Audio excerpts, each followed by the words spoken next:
No, pero tenemos tejido adiposo blanco que de todas maneras es utilizado como fuente energética porque necesitas energía para generar calor. Entonces es una historia también de producir energía para producir calor, que eso también es necesario. Porque el tejido adiposo blanco entonces no tiene células que cuentan con mitocondrias. Sí, O sí tiene, pero no tantas. No tantas como esta. Este tiene grandes cantidades de mitocondrias. De hecho, el tejido adiposo blanco no debería tener mitocondrias, porque todo lo que es el metabolismo de los lípidos se da en el hígado, entonces no se da internamente, pero sí debe tener poca. Por eso es que el color de esta es color marrón, porque tiene gran cantidad, que se va disminuyendo con la edad. Con la edad, pues la cantidad de tejido adiposo marrón que podemos tener los adultos es más baja. Pero bueno, básicamente es de producción de energía. Después el tejido adiposo blanco lo que va a proporcionar es energía. Va a producir acetil-CoA y ese acetil-CoA va a producir equivalentes que van a permitir entonces que produzca ATP y que la cadena de transporte de electrones se dé para producir energía. Bueno, fíjense que hemos hablado mucho de la matriz mitocondrial, hemos hablado bastante del espacio intermembrano, pero hemos hablado poco de esta membrana mitocondrial externa. Fíjense que esta membrana mitocondrial externa, que es la que nos comunica el espacio intermembrana con el citoplasma. Primero, una de las observaciones, se encuentra completamente aislado todo lo que ocurre en el ciclo del ácido carboxílico y la cadena de transporte de electrones en la matriz mitocondrial. Esto es importantísimo, porque el movimiento se da entre ella y el espacio intermembrana. Pero existe otra membrana que frena, pues, el contacto directo con cualquier enzima citoplasmática. Y esto es simplemente para mantener bien regulado lo que ocurre a nivel mitocondrial. Esta membrana mitocondrial interna es altamente impermeable. Es decir, el que quiere utilizar la matriz mitocondrial debe tener un transportador que le permita la entrada a la matriz mitocondrial. En la matriz mitocondrial no va a ingresar ningún elemento, bien sea polar, un catión, etc., no va a poder ingresar si no existe algún transportador que le facilite la entrada. Además, bueno, ya nosotros hemos visto que en esta membrana mitocondrial interna, pues hay ingreso de fosfato inorgánico a través de un sistema de transporte donde ingresan con protones. Fíjense que es una forma de ingresar y utilizando también esos protones que están bombeados gracias a la cadena de transporte de electrones. También existe el piruvato, que viene del citoplasma y que ingresa al ciclo del ácido carboxílico, pues tiene que tener un transportador específico a través de un transportador de tipo transporte con protones. Luego tenemos un movimiento de ATP y ADP, el ATP que es sintetizado en la matriz mitocondrial y que debe salir de la mitocondria al citoplasma, porque aquí es donde lo están requiriendo, y un ingreso de ADP, el cual están utilizando la matriz mitocondrial para generar energía. Lo utiliza a través de una adeninnucleótido translocasa que por sistema de antiporte permite entonces la salida de 4 moléculas de ATP contra 3 de ADP. Luego también entonces tenemos el calcio, que gracias a este potencial de membrana que nosotros generamos por el bombeo de protones, pues favorece la entrada de calcio a través también de una proteína específica, un importe, y nosotros ya conocemos pues la cadena de transporte de electrones y la ATP sintasa. Cadena de transporte de electrones que me va a generar esta cantidad de protones necesarios para que yo pueda ingresar el piruvato, el fosfato inorgánico, y además ella da el gradiente electroquímico, cargas positivas afuera en el espacio intermembrana, cargas negativas en la matriz mitocondrial, lo que permite entonces que el calcio ingrese en el organismo. Eso existe y es así. Entonces, la membrana mitocondrial externa, por el contrario, es un sistema mucho más abierto. Él sí tiene como poros inespecíficos que van a permitir la entrada de algunos cationes y de algunos moléculas. Específicamente, bueno, tiene algunos poros más inespecíficos, son mucho más grandes, donde va a ingresar pues el piruvato, fosfato inorgánico, va a poder salir el citrato y también vamos a tener otro poro que va a permitir pues, la salida y la entrada de ATP y la entrada de ADP. Y fíjense que hay una cuestión particular y es que la exoquinasa o la glucoquinasa se encuentran adosadas muy cerquita de la membrana mitocondrial externa. Y ustedes sabrán por qué. ¿Por qué será que? Porque utiliza la ATP. Necesita la ATP. Entonces, para obtenerlo de manera inmediata, ella se tiene que quedar ahí pegadita, como que, bueno, yo soy la primera en la fila. Entonces, como buena inteligente, es la primera en la fila, espera que salga el ATP y lo toma. ¿Para qué?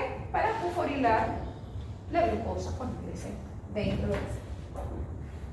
Entonces, la exoquinasa se encuentra acoplada a la membrana. Pero fíjense que puede ocurrir una situación.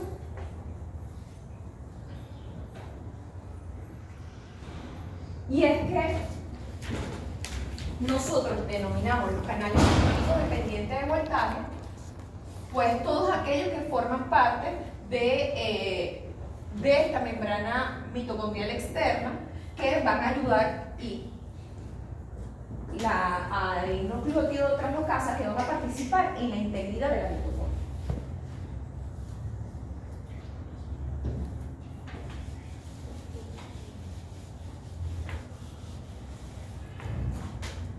Bueno, entonces nosotros conocemos estos canales aniónicos dependientes de voltaje, que, como les dije anteriormente, es un conjunto de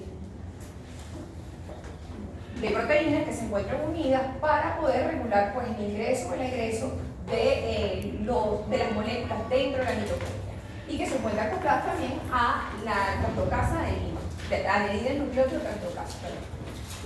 Ellos se encuentran, los canales aniónicos dependientes de voltaje, se encuentran regulados también por otras proteínas unidas a ellas, que es el VAX y el BCD2. Y la adenina de translocasa se encuentra regulada por la ciclofenoidal.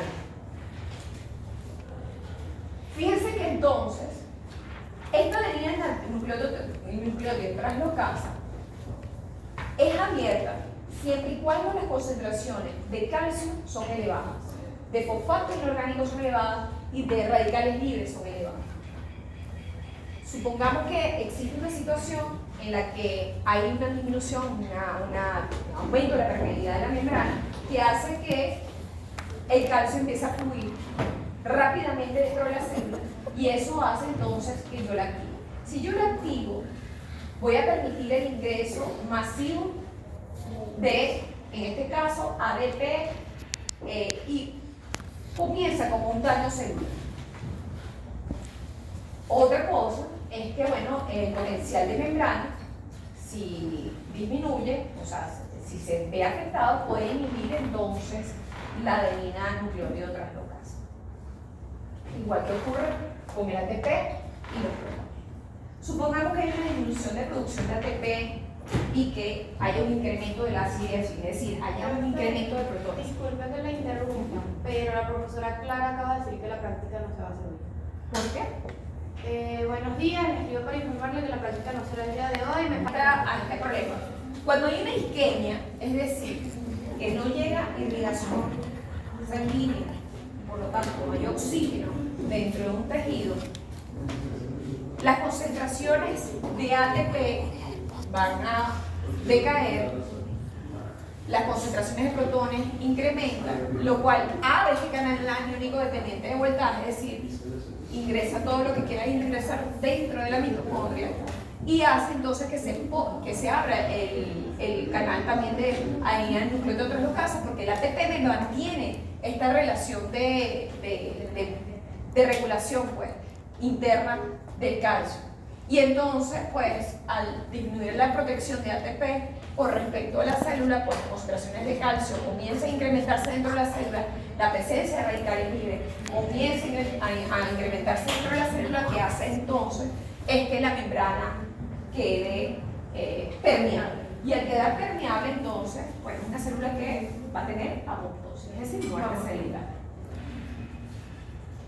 Incluso, se dice que también es posible que la ATP sintasa puede ir en el sentido inverso. ¿Qué quiere decir que sea en sentido inverso? Bueno, que en vez de sintetizar ATP en aras de poder mantener la concentración de ATP porque se está agotando y necesitamos producir, o sea, hay muchísimo ATP, perdón, en este caso hay muchísimo ATP y necesitamos, bueno, regenerar todo lo que es el sistema celular. La ATP sintasa comienza a actuar de manera inversa, es decir, en vez de sintetizar ATP, comienza a hidrolizar el ATP y produce ADP. ¿Y cuándo puede ocurrir? La ATP sintasa. Y entonces empieza a producir ADP y hay una hidrólisis de ATP constante para tratar de manejar esta situación. Y, bueno, Puede pasar esto. en una isquemia severa. O sea, que haya una prolongación del tiempo de isquemia. Y en ese momento, pues entonces la célula intentando recuperarse hace que la ATP sintasa funcione hacia atrás. Hay un inhibidor que se le fue el nombre. Yo tengo varios puntos que tengo que aclarárselo en las clases sucesivas. Tengo mi cuadernito con los puntos a tratar. Pero entonces existe un inhibidor interno que impide que este sistema dé marcha atrás. Y ahorita no me recuerdo el nombre, yo voy a copiar aquí donde lo tengo anotado. Profe, y en dado caso de que la persona esté medicada y no permita que la isquemia ocurra, igual la célula causa obstrucción. Si está medicado, es que la isquemia si no se puede regular por el medicamento. O sea, recuérdense que la isquemia es algo está haciendo que yo obstruya la oxigenación del tejido. Bien sea que haya un coágulo, un trombo, que haya una presión y esta presión puede aumentar o disminuir y bueno, aquí sí no va a ocurrir esto. Pero no hay medicamento que te cure la hipoxia. Bueno, colocar mascarillas de oxígeno, quizás. Pero bueno. Pero si eso es mantenido durante el tiempo, en algún momento, por ejemplo, existe el trombo y el trombo se alojó el cerebro y está allí, pues esto va a ocurrir en buen estado de muerte celular. Por eso que la persona no se recupera de ese shock hipóxico que ocurrió, porque la célula termina muriendo.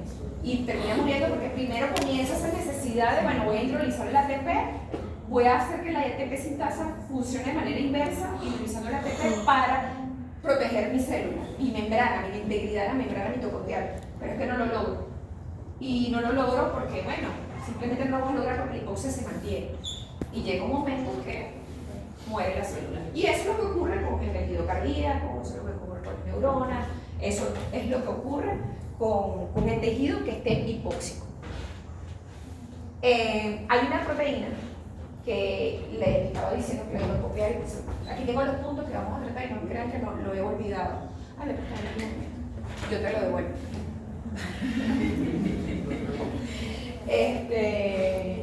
Lo teníamos nosotros. Hay una proteína específica que está ligada a ellas y que impide que se dé esa situación normalmente, ¿no?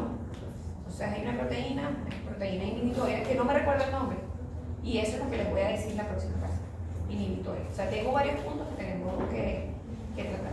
Proteína inhibitoria de la reacción inversa de la ATP sintasa. Listo. Bueno, entonces,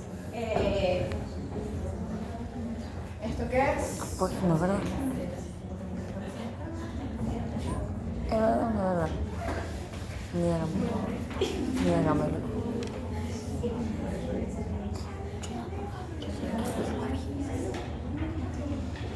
Yo no les he dicho, existen unas enfermedades de la fosforilación oxidativa genética que pueden ser, vienen del ADN mitocondrial y que son heredados de la madre. La madre es la que transfiere. Y que bueno, implican algunos componentes de la cadena de la fosforilación oxidativa que hacen pues y de la cadena de transporte electrónico que hacen que ella no funcione correctamente.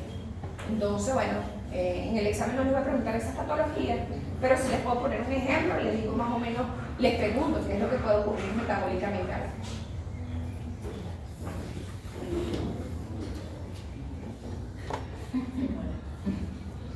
Bueno, fíjense que en esta diapositiva, a ver, ¿qué es lo que les quería ilustrar acá? A ver.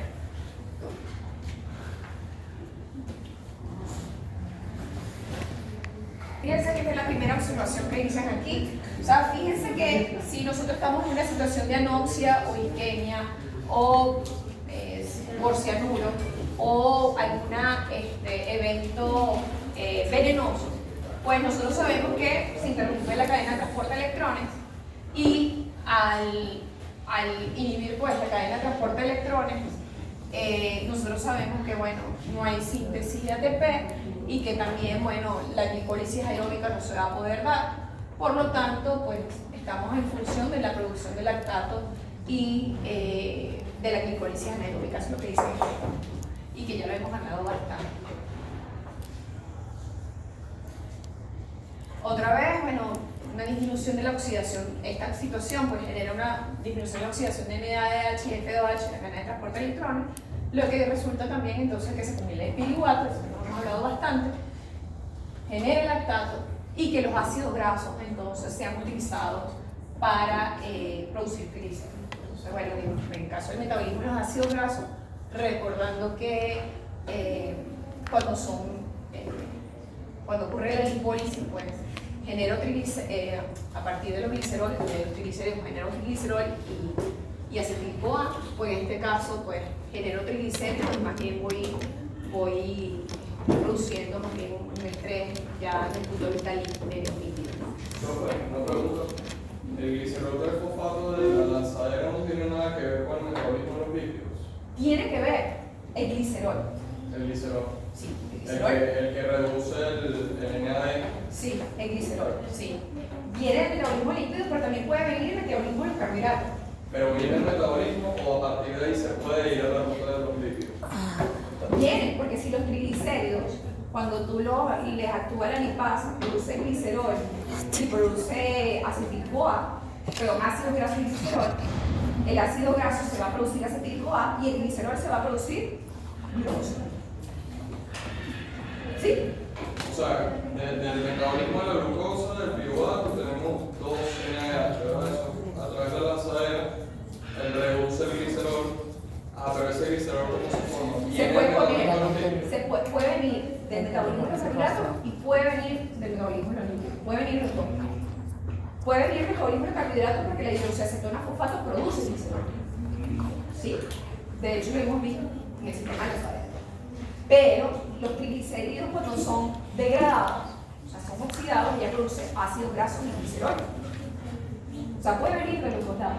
Puede venir del metabolismo de los carbohidratos, puede venir de la oxidación de los lípidos. Puede venir de los lados. Y ella es la que recoge los hidrógenos del NADH. ¿Quién? El metabolismo es claro. Ambos pueden llegar a esa lanzadera. Claro, y lo conocemos. Además que puede llegar a la lanzadera, no, ambos pueden exceder sus electrones, porque ellas participan en la lanzadera, pero ambos pueden exceder sus electrones en la cadena de transporte directamente. Entonces eso se traduce en energía. El papel del glicerol no es lanzadera básicamente, su papel es transportar y producir equivalentes reductores. O sea, le pregunté por qué el glicerol, si viene el metabolismo de los lípidos, puede atravesar la bilateral lipídica, ¿no? O no tiene nada que ver con eso. Ajá, y sí puede. O sea, agarra los electrones del NADH Exacto, y los exacto. atraviesa la. Sí, claro que lo puede hacer. Es decir, que tanto el metabolismo de los lípidos puede proporcionar equivalentes reductores, como lo puede proporcionar el metabolismo de los carbohidratos. O sea, es que el metabolismo de los lípidos y el metabolismo de carbohidratos están completamente unidos. Si ustedes me preguntan de hacer un examen, yo diría un examen de carbohidratos y lípidos juntos. Lo que pasa es que no se puede porque la raspazón sería enorme.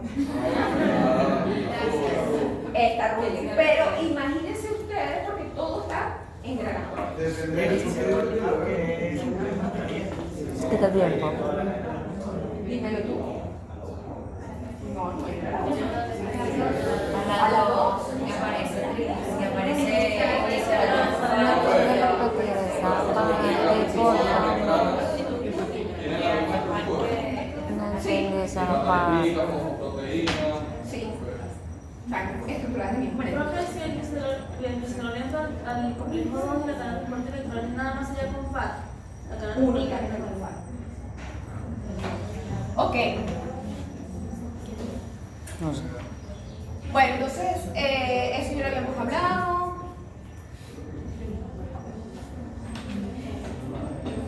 Bueno, todo esto llega a la conclusión de que cualquier inhibición del complejo de la cadena de transporte de electrones puede ocasionar entonces una producción de la carga. Y eso ya lo hemos discutido antes.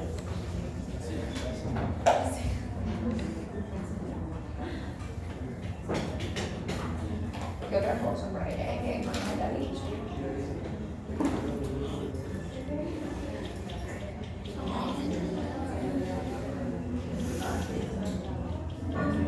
Ah, bueno, fíjense que también el metabolismo de los lípidos genera NADH y F2H, que son utilizados para la cadena de transporte de electrones para generar también energía.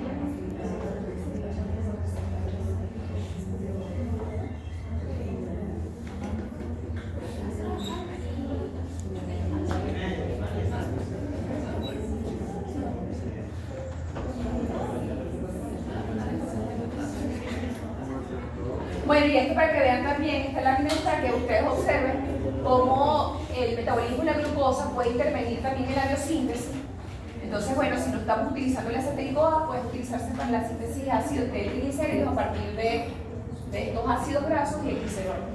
Entonces, bueno, el exceso también del acetílico A, bueno, es acumulado más bien para producir triglicéridos. Y eso es lo que conocemos también como hipertrigliceridemia ocasionada por un exceso de consumo de carbohidratos.